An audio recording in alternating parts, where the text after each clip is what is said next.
Kidlat News Updates. Mga balita ngayon, mga sundalo pinarangalan matapos ang NPA encounter sa Surigao del Norte. Mga anak ng dating rebelde naging Eclipse Scholars sa Aurora. 16 million pesos halaga ng droga nasabat sa NAIA. Ako po si Cesar Soriano para ihatid ang nangungunang mga balita sa buong kapuluan ngayon.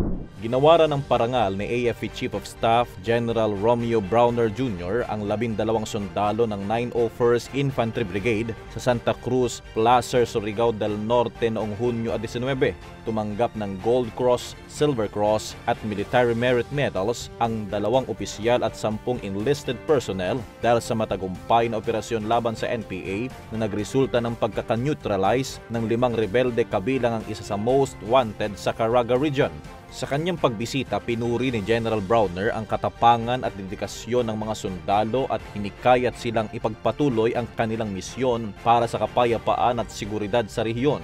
Ayon kay Browner, malaki ang ibinaba ng puwersa ng NPA dahil sa tuloy-tuloy na operasyon ng militar at unti-unti nang lumilipat ang AFP sa pagtutok sa panlabas na banta at pangangalaga sa teritoryo ng bansa. Kasama rin sa aktibidad si 4th ID Commander Major General Michael Anayron Jr. at 901st Brigade Commander Brigadier General Arsenio Sadoral. 9 na bagong scholar ang na-enroll sa ilalim ng Enhanced Comprehensive Local Integration Program o ECLIP ng Philippine Army sa Aurora.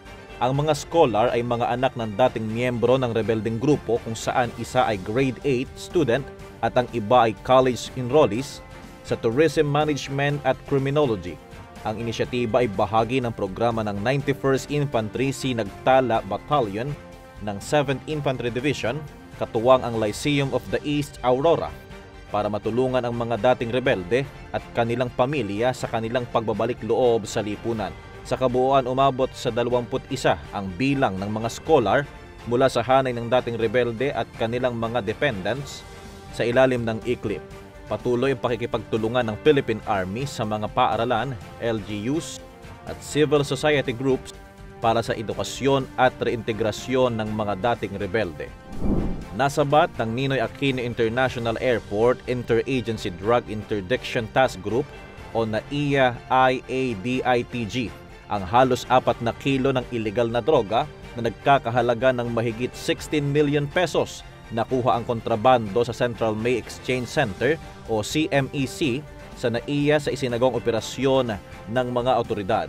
Bagamat hindi pa pinangalanan ang sender at consignee, iniimbestigahan na ng mga ahensya kung sino ang nasa likod ng tangkang pagpupuslit ng naturang droga. Patuloy ang pinaigting na kampanya kontra droga ng pamahalaan sa mga paliparan upang masawata ang drug smuggling sa bansa.